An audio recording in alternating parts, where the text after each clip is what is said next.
Hello everyone, Earl Henderson, Primordial Defense. Thank you for watching. I have another Monday quarterback video for you. I'm going to play this video and pause intermittently here and there to talk about things that are going on, to better explain what's going on, and talk about things that I think that are being done right and or done wrong. Without further ado, here we go.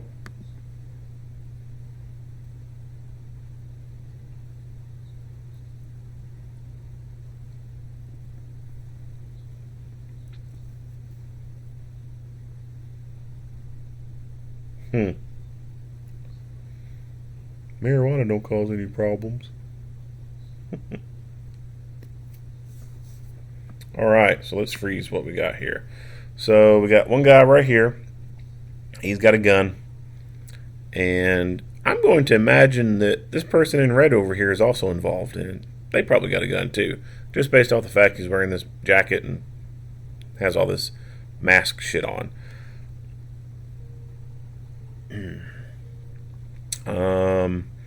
We got cash register. Don't know what's going on over this area right here. We might see here in a second. I haven't viewed this video either, so trying a new thing. I just play the videos and I pause and talk as it goes along. Kinda trying to speed things up a little bit with my video production since you know, don't really have a whole lot of time anymore with a little baby.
Typical.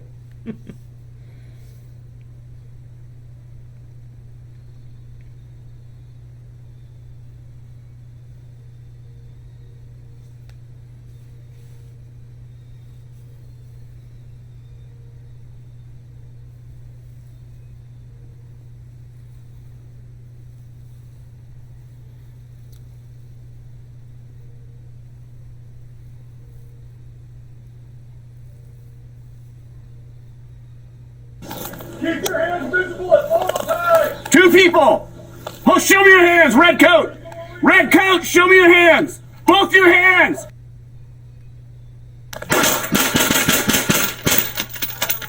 You alright? Yep, I'm okay.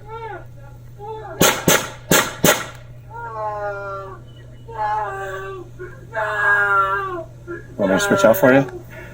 Nope, I'm alright. Staying on suspect.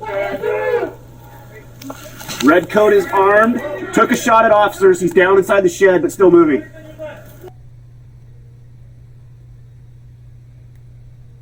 Oh, show me your hands, red coat! Red coat, show me your hands! Both your hands! You alright? Yep, I'm okay.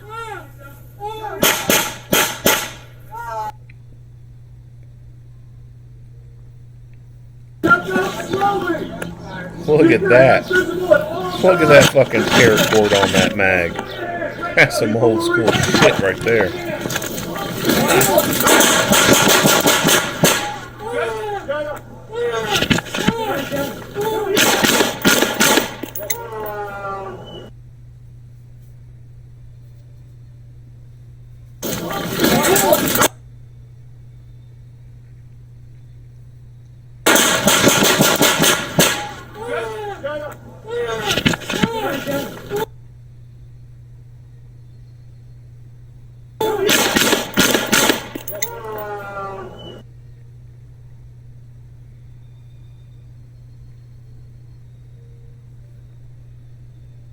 All right. So let's back this up to...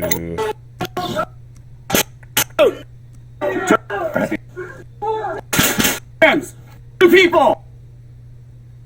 Keep your hands visible at all times! All right, so he's got the cool ear pro attached to the helmet that he could put down, but he doesn't have it on. You can tell from the gunfire they have cans on their rifles, or silencers for people who don't know what a can is. So they got silencers on the rifles, and if you're not a gun person and you're like, oh, that don't sound very silent to me, well, that's how silencers are. They're not really silent. So calling them a silencer, I think, is kind of stupid. That's the technical legal term for them. Most people call them suppressors because that's more realistically what they do. They just suppress the sound a little bit.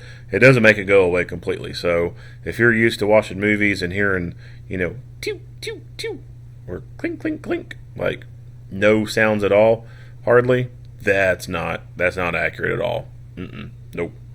For rifles, I mean, it brings it down. It's still loud. They're deemed to be hearing safe loud, but I think it's a good practice to wear ear pro when shooting with a silencer anyway, just to be on the safe side. But the silencer, in this instance here where he suddenly has to shoot and doesn't have time to put ear pro down, the can be a good way to save your hearing if you have to fire like that, because it does have it at a safer level that brings the decibels down. Not a whole lot, but it brings them down enough to where your ears aren't going to be ringing. Two people! Oh, show me your hands, red coat! Red coat, show me your hands! Both your hands!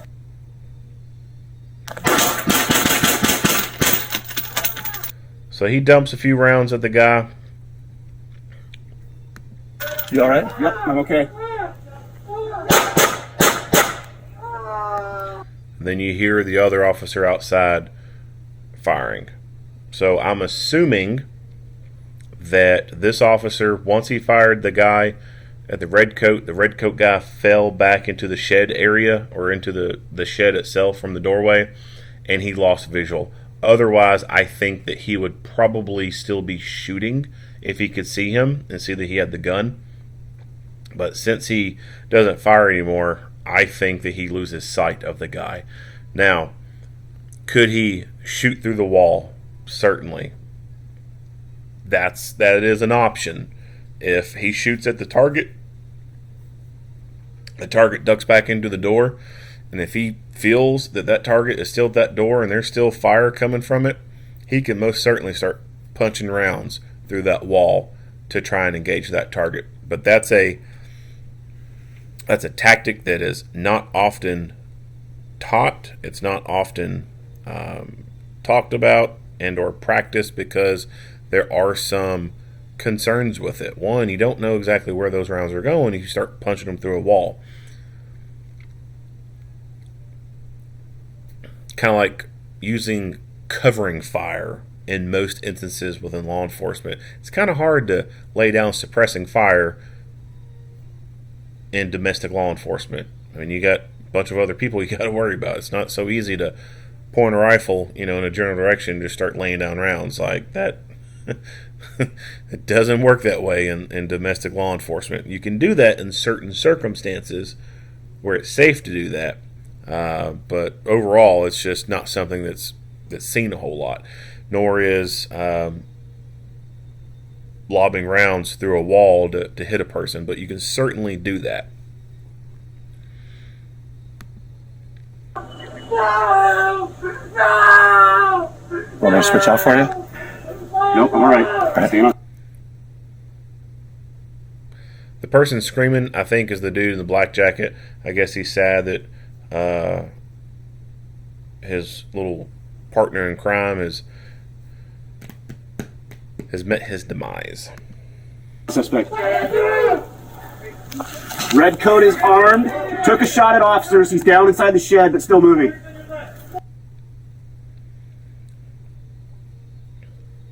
Oh, show me your hands, So red. this is from his view, unfortunately, due to the lighting, where he's inside a structure and there's bright sunlight outside. We have a photonic barrier for the camera itself, so it doesn't capture anything other than him getting on the trigger. This guy, man, this is some old school shit right here. So, yeah, like, this is old school. Fucking taking paracord and using it as a magpole. It's old school. But hey, it still works.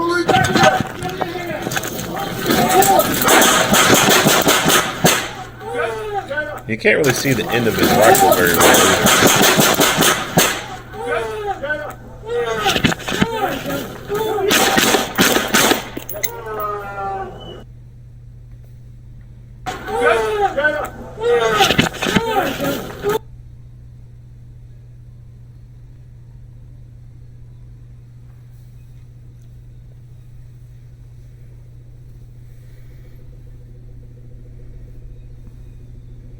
Alright, suspects, firearms.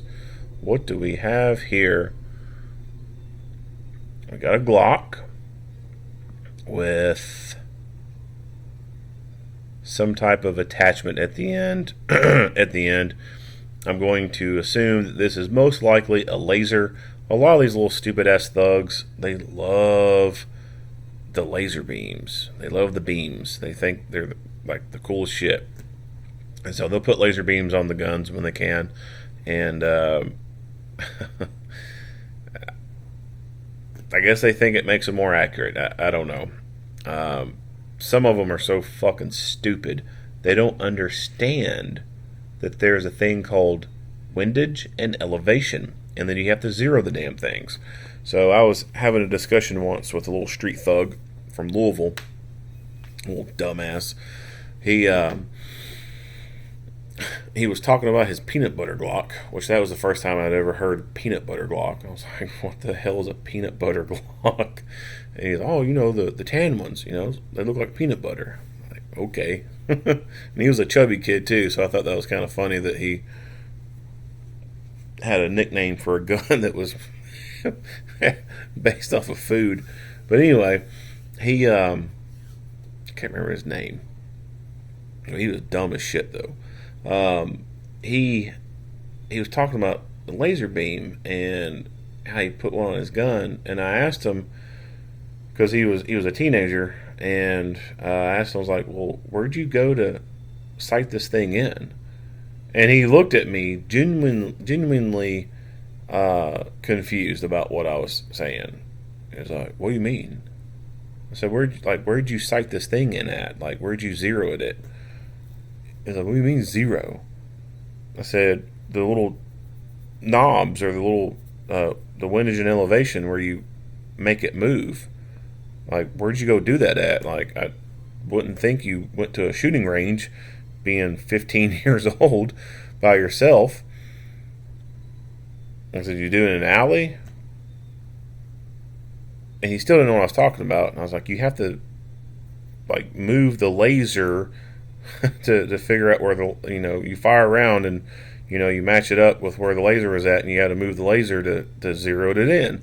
He had no idea what the hell I was talking about. So I can only imagine how many more idiots like that exist, and they just buy these laser devices and put them on the gun, and they're not even zeroed, and they're just pointing a laser at something and pulling the trigger, and the fucking rounds are probably going 3 or 4 feet to the left or right, and or maybe 3 feet down, and not even hitting anything that they're aiming at.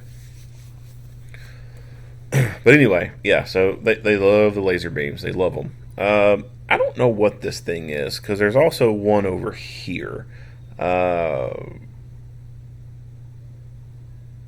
don't know, unless this is some type of evidence kind of thing. Like, they took the round that was in the chamber and it gets to rest inside the little block thing, because there's one over here too. So I don't know what these are. It's my first time seeing something like this. Of course, this one, I highly doubt this is the fun one. I seriously doubt this goes full auto. But they probably got it because it looked cool.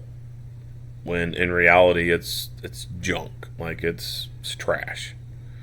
But a lot of these thugs, they just go based off looks. Like, they think it looks cool, then they're getting it. Like, they don't choose Glock because of Glock's working reputation. They choose Glock because people talk about Glock, like in rap videos and stuff like that. They're just getting it because they hear the name. They don't. There's a reason why you don't see them with HK pistols. Because nobody in the fucking rap game's talking about HK pistols.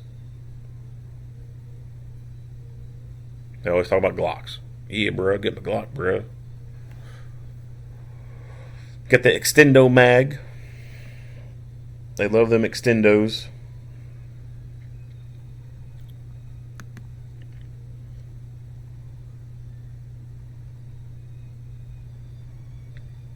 Remains under investigation. So, I don't think it ever mentioned. One, it didn't mention names, which is not surprising coming from Seattle. Didn't mention age. So, I hate it when they do that. I hate when they don't provide you that information because I think that is important information to know. So, the guy in the red jacket, he was the one who got popped. I mean, you can't tell much about him from this distance over here. But he was the one who wanted to play stupid games, and he won himself a stupid prize. He fucked around and found out. So this story kind of had a good ending.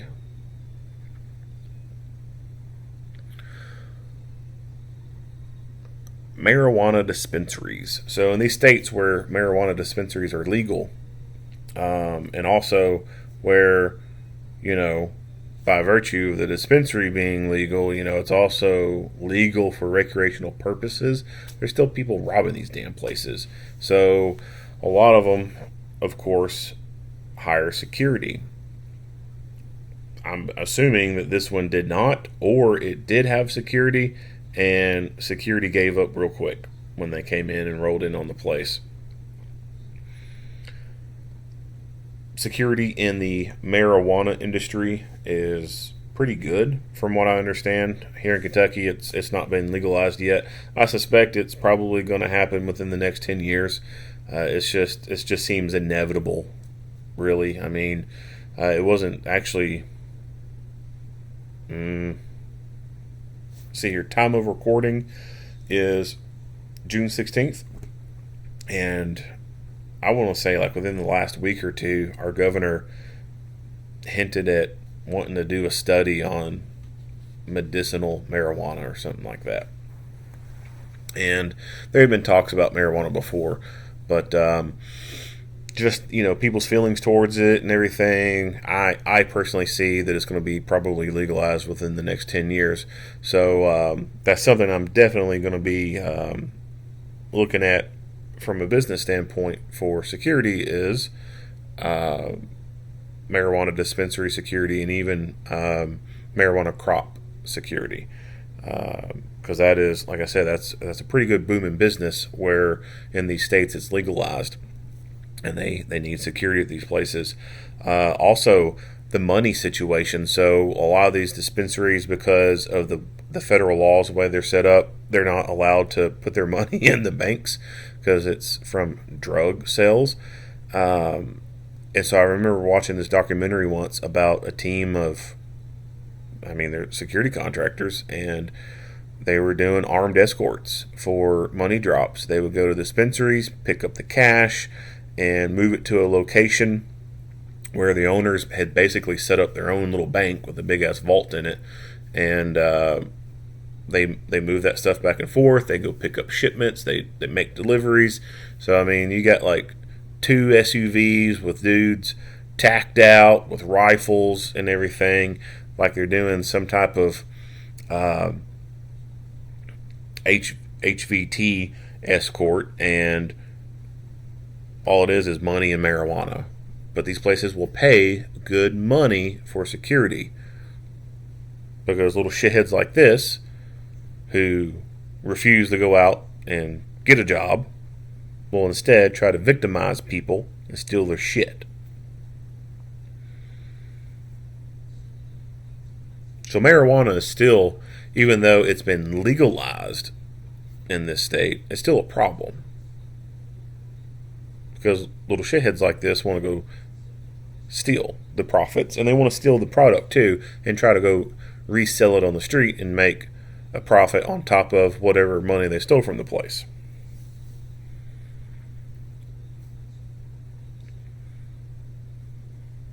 I would imagine that possibly way back in the day after Prohibition that maybe some of this kind of similar stuff went on for a little bit. People robbing the liquor stores, trying to, steal a case and then go out and resell it on the street.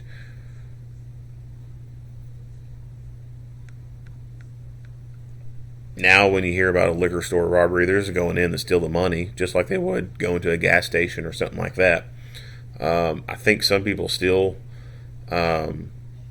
take some of the product and try to resell it, but I mean, it's almost non-existent and unheard of. So it makes me wonder how long it's going to take before this substance is so normalized that people no longer want to go steal it to resell it. They just go in to rob the place because it just has money, just like a gas station.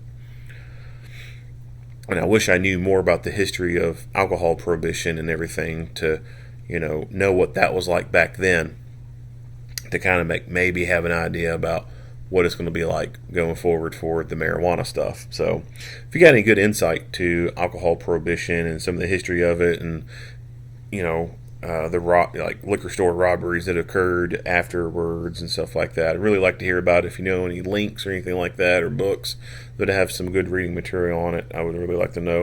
I'd like to brushing up on some of that stuff. But yeah, like I said, it's legalized, but it's obviously still a problem because people are wanting to go steal it and resell it. And there has to be at some point where that basically stops, or if it doesn't stop completely, it becomes so rare that it's just not noticeable anymore. It's just basically, it'll become the same as someone going in and holding up the gas station just to get the money out of the cash register. So when that will occur, I don't know, but I suspect it'll occur at some point.